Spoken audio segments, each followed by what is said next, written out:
안녕하세요, 병맛입니다. 오늘은 제가 군대를 전역하고 2교대 공장에서 일했던 이야기를 해볼게요. 와, 무려 8년 전이네요.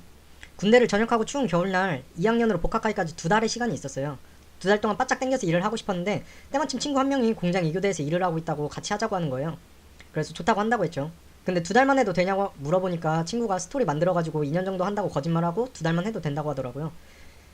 저는 그때 조금 순진해가지고 어떻게 거짓말을 하냐고 했었는데 어차피 거기 사람들도 다 알고 힘들어서 그만두는 사람들도 많아가지고 그만두는 거에 크게 신경을 안 쓴다고 하더라고요. 그래서 친구를 따라 공장에 갔고 돈 때문에 휴학하고 2년 정도 일할 거라고 하니까 그냥 서류 몇 개 쓰고 바로 일하라고 했던 것 같아요.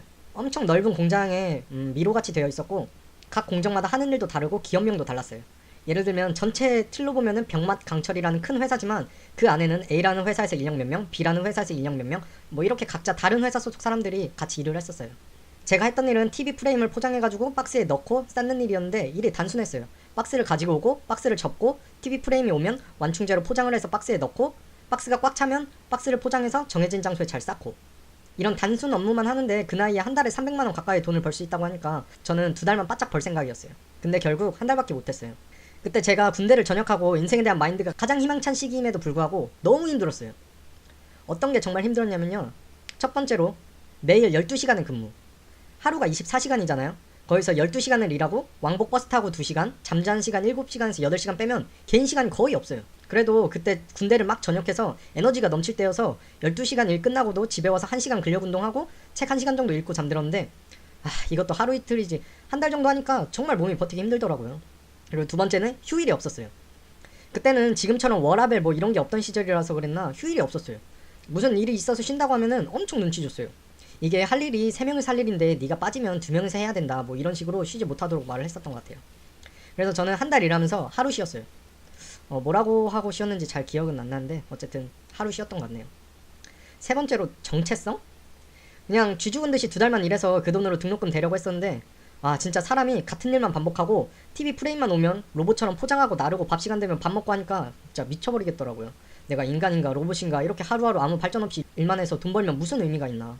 물론 2달만 바짝 하자고 온 거지만 한 달 만에 정신이 무너졌습니다. 사실 그 전까지는 전역자 마인드로 무슨 일이든 시켜만 주면 다 한다. 그만두는 사람들은 의지가 부족하다 뭐 이런 생각을 갖고 있었는데 막상 해보니까 왜 그만두는지 알겠더라고요. 이러한 이유로 한 달 만에 팀장한테 다시 학교 복학해야 돼서 그만둬야 될 것 같다고 하고 그만뒀습니다. 정말 힘들었습니다. 하지만 이렇게 힘들었어도 한 달 동안 하면서 재밌는 일들도 많았어요. 우선 단순 노동공장은 그냥 아무나 데려와도 할 수 있는 일들이 많아요. 따라서 사람의 인성 이런 게 검증되지 않은 곳이라서 별의별 일들이 많았어요. 부장이 집합시키면 진짜 몇백 명 되는 인원이 학교 운동장에 모이듯이 모여가지고 그 부장이 하는 얘기 들어야 됐고 어떤 아주머니는 하다가 힘들다고 그냥 중간에 가버리는 아줌마도 있었어요. 그리고 사업하다가 정말 잘 나갔었는데 동업자한테 통수 맞아가지고 다 말아먹고 바닥부터 다시 시작하는 아저씨도 있었고 뭐 집도 잘 살고 학교도 괜찮은데 그냥 저처럼 한두 달 알바하러 오는 애들도 있었고요. 막 거기서 시비 붙어서 싸우는 일도 되게 비일비재했었어요.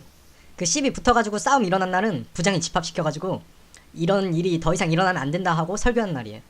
또 막 부장 이런 애들이 막 그 젊은 여자애들 막 꼬시려고 막 연락하는 일도 많았고 그리고 거기 정직원들은 지금 보면 솔직히 뭐 별거 아닌데 그때 당시 본인들이 이렇게 알바생들 데리고 일을 하니까 막 자기네들이 뭐 좀 되는 사람인 줄 알고 막 조금 얼굴 반반한 애들 있으면은 막 그 알바생들한테 가가지고 찍잡대고 그렇다는 일도 많았어요. 그리고 남자애들한테는 막 군기 잡으려고 그러고 막 저희가 얘기하고 있으면 와가지고 일하는데 너무 시끄럽다고 조용하라고 막 그런 애들도 있었고 그리고 거기서 일하면서 제가 평생 잊을 수 없는 명언이 있었는데 저랑 같이 일하는 반장 아저씨인데 40대가 넘었었어요.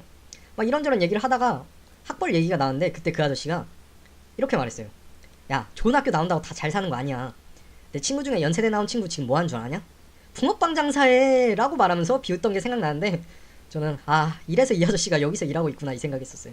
아무튼 거기서 일하면서 힘든 일도 많았지만 이런저런 사람들도 많이 만나봤고 이래서 어른들이 공부해라 하는 것도 많이 느꼈어요. 또한 나이가 많다고 해서 다 성숙한 건 아니구나 하는 것도 느꼈고 환경이 참 중요하다는 것도 느꼈네요.